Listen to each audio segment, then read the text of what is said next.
Hello everyone, welcome back to CryptoCache. Thank you so much for joining me here. Hope you're having a fantastic day. Happy, what is today? Wednesday? Happy hump day, middle of the week, whatever you want to call it. We are looking at Bitcoin here, helping understand what the heck's going on here, right? This is a really nice increase, and what we need to look at, of course, is traditional markets, and, well, I think market exhaustion as well is important, not just, Bitcoin, but dollar index also. So we'll take a look at that and much more. If you are new to the channel, just know I'm not a financial advisor. I have years of trading experience, and I actually have a trading community. So if you'd like to become a better trader, CryptoCache.tech is a site for that. We have been taking some monster profits here recently. A lot of these signals are older too. I mean, look at that. We cut a 32% on a Bitcoin trade from a month ago, right? And that's the beautiful thing about swing trading. But for the most part, 81% from 20 days ago, and then of course we've got a much smaller percentage, which was right here. If we're looking at wow, there's so much. I can't keep track.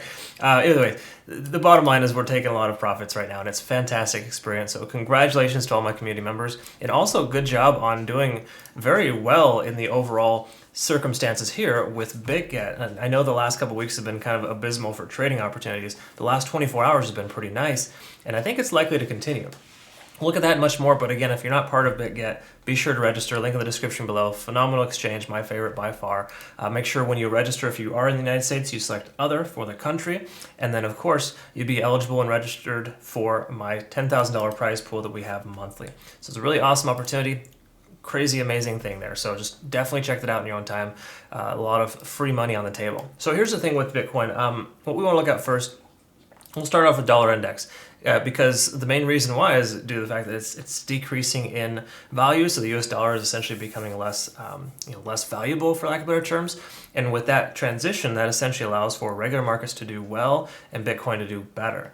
What's interesting, however, is that we're not seeing a super strong green day. There was a gap down essentially for NASDAQ and S&P. So even though they are green, they didn't start off green here today. And that's an interesting concept there. But regardless of that fact, we can see that the dollar index is coming down. It's losing its support here at about 110. So if we do see a, the price action, just say close today at 110 or lower, then that's a very positive sign for Bitcoin. Okay, because if you kind of look at this here, this behavior, for the most part, you can tell that the dollar index, how well it's been doing, has a lot to do with how poor Bitcoin's been doing. So a dollar index can come down and continue to do so. That would be very positive for Bitcoin. Okay, but once more, at this point, we lost the ascending trend. We've broken tentatively below the most recent support level. We're basically testing it. You could say 109.5 is essentially that key level support, depending on which time frame you use. And we can just kind of anticipate the price action going higher for Bitcoin if dollar index continues to come down. Okay. Again, it's not 100% reliant on it, but it absolutely makes a big difference. So that's kind of where we're at there in the general sense of things. Let's take a look here at the daily on Bitcoin and kind of help understand where we're at. In fact, why don't we jump up to the monthly first and work our way down? Because I think it's important to kind of revisit this once in a while, because we are still underneath the 50-day simple moving average. We've notoriously stayed above that in history's past. Same thing as well with 50 on the RSI. We're below that too. So until we break back up above either of those two, I would say a closure above 22,000, 23,000, we're not going to be in bullish territory, so to speak. I'd prefer to see the 50 on the RSI back up over that. In other words, I want the RSI to be over 50 in order for us to feel that confidence. We're not there yet, but it is something to note nonetheless. So again, that's just kind of a little preface there, helping you understand big picture. We're not out of the woods yet. We're still bearish by every stretch of the imagination, if that's the right way to say it. And at this point, we don't want to get too ahead of ourselves, but we also want to recognize that this is a very positive start in an upward direction. So let's look at some stuff here, with Bitcoin and what's going on really in the RSI sense of things, because that to me is a big deal. And if we look at Bitcoin's history here, at least the most recent past, we can see that the RSI, with the exception of October of last year, we have never been over 70 on the RSI. Okay, and we're quickly approaching that now. So that really just implies that we've had a lot of strength in the last 14 trading days, and that's essentially showing us that we are getting close to a resistance level. Okay, so I'd prefer to stay underneath that 70 at this point and see the price action kind of go sideways for a little while, let that calm down and come up. Inevitably, or at least naturally, instead of like kind of unnaturally like we're seeing right now. Again, I'm not upset with the price action. I love the fact that we're taking monster profits as a community, and just in general, it's a really nice situation. But we got to be realistic in the sense that a pullback would make sense. I wouldn't say that it's going to be dramatic by any stretch, but sideways would be nice to allow the RSI to kind of naturally taper off. All right, so that's kind of where we're at there in that sense. Again, we're getting close to 70, and in Bitcoin's history, when it hits 70 on the RSI on the daily, has a tendency of pulling back, even when it doesn't hit 70. But if we take a look here, more specifically, when we hit 48,000, that was a very first time frame where we were expecting the price to continue higher, and it just dropped like a rock from there. That's when we hit 70 on the RSI. Okay, just saying, that is something to pay attention to. So again, I would love to see perhaps one more green day and then call it quits and let it go ahead and go sideways, pull back a little bit, consolidate at support, and continue higher. All right, so speaking of support, let's go ahead and take a quick look here. When we take a look at the Fibonacci retracement levels, we can see, again, this isn't a fib level, but 19,800 was a previous support / resistance. We can establish that as a support level now that we've broken through it. In fact, we had a pretty monster short squeeze there yesterday.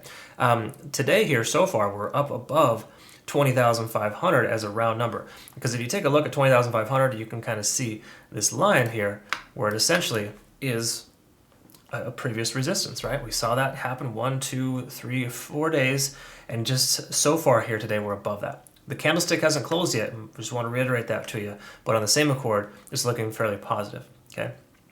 Don't foresee a closure below 20,500 today. But if we were to, that would be a bearish sign. If we were to close above 20,500, that to me would imply that we should expect to see further upside because it's consolidating again at a previous resistance, ergo support level. Okay, so that is essentially what I want you to pay attention to and help understand what that looks like. Okay, so when it comes to Bitcoin, the overall sense of things here, the daily looks pretty good, and I cannot complain about it, right? That's just the bottom line. I think we're looking pretty decent here with, again, a closure above 20,500 would be spectacular. It's ultimately what we're looking for. So let's take a look here, of course, at, let's see here, the 4-hour RSI. So we can see it kind of bounced off the support level there. So 70 on the RSI essentially was this support here at 20,500, and it continued upwards. That's a common characteristic in trading. When you see an RSI broken above 70, it'll come down and oftentimes bounce off of that level as a support, especially if it's previous resistance level. Okay, so we can see that that was a previous resistance, 20,500, now the new support. Okay, so the price were to pull back, which would be perfectly fine if it did, coming down to 20,500, that would be a great place to take entry. To me, a long from 20,500 upwards would make a lot of sense right now, based on what we've seen here so far. Okay, because again, daily looks pretty decent. Monthly, we already looked at that. Obviously not fantastic. We're still below key level resistances, but that's like 22, 23,000 range, right? If we can break 21,000 and go to 22, that's a different story altogether, okay? Again, I don't want to see that right now because we are overexhausted. In fact, I think we're at like an 8 or a 9 on TD sequential. Yeah, we can see here we're hitting an 8 on TD sequential on the 4-hour, basically telling us the last 32 hours have been bullish. A likelihood of a pullback from there is fairly high. Oftentimes when you see a 9 on TD sequential, you'll see a reverse action like this where the price action comes down and inevitably continues the other direction. So I'm not saying it's going to necessarily drop like a rock. No, I do think though, however, we should see a pullback before the next leg up, whenever that is, okay? So again, that's just something theoretically that could possibly happen based on market exhaustion and the fact that we've been pushing the same direction for a very long time. What goes up must come down. Trading has its ebbs and flows, and those are natural, okay? We want the price to pull back a little bit. What we don't want is for it to pull back below support and to essentially continue lower. That'd be a different story altogether. We'll bridge that gap if we get there. But between now and then, at this point, we are overextended, regardless of how you look at it on the midterm. And that does translate to a potential red day on the daily, perhaps tomorrow or the day after, okay? So that's kind of where we're at there in that sense. Let's take a look at the 1 hour and see. Let's go ahead and take another peek at TD sequential. We can see we came up to a 9, got a nice period of consolidation, another leg up to a 6, little reset, bounce off support, and again higher.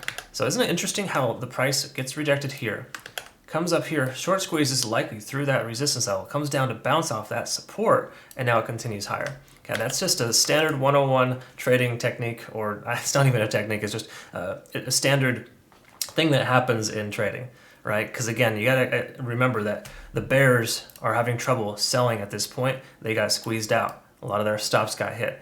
Comes back down. Now the longs take entry, and essentially you get a stronger buying pressure at a previous resistance to allow the price to go higher.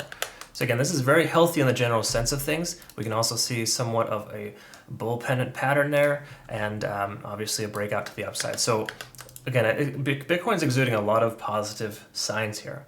But once again, we are slightly overextended on the 4 hour, so we could estimate in the next, we could say in the next 5 to 10 hours, we could see a pullback from Bitcoin, likely to the area of 20,500. That's my speculation. If it pulls back there, I'm looking for a long position at that point.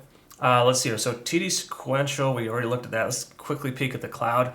And all green lights here, there's literally nothing that is abstract or negative. It doesn't even tell us you want to consider closing your position or trimming your position if you have one open. Really just saying that, hey, long position is completely viable at this point and you want to just go ahead and let it ride. I prefer to take a little bit of profit if I were you. I mean, that would just be my recommendation for myself. You do what you want, but unless you take profits, you're not going to be profitable. It's kind of a funny little redundancy that I joked about with my community member yesterday, and the fact that it's it's just one of those interesting things where you literally will never be profitable if you don't take profit. It's just it is what it is, right? And that's kind of how it works.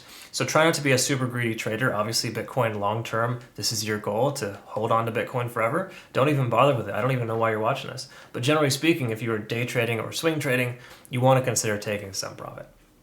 All right, so that's pretty much it there. We don't really need to take a look too much at standard deviation, but we can, kind of see that it did come outside those outliers there, the upwards standard deviation lines, and then it eventually contracted to remain itself above the volume weighted average price, and the VWAP is using itself as a support level moving upwards.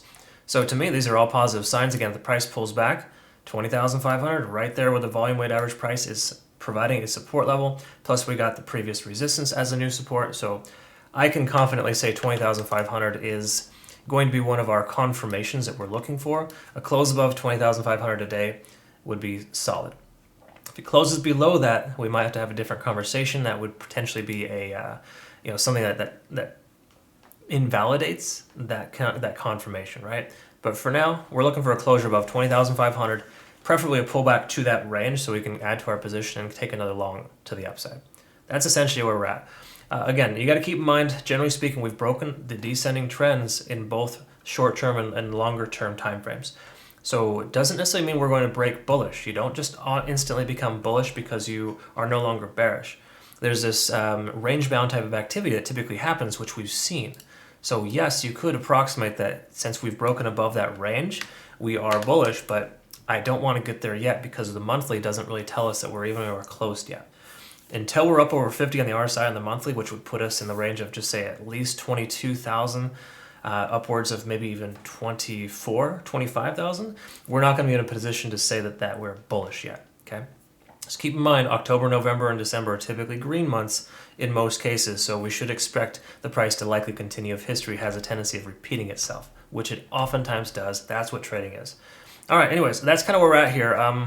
That's Bitcoin in a nutshell. Hope you had a good positive learning experience. Again, make sure you join Bitget Exchange to use that benefit and to qualify for that prize pool. You just simply have to use my link in the description below.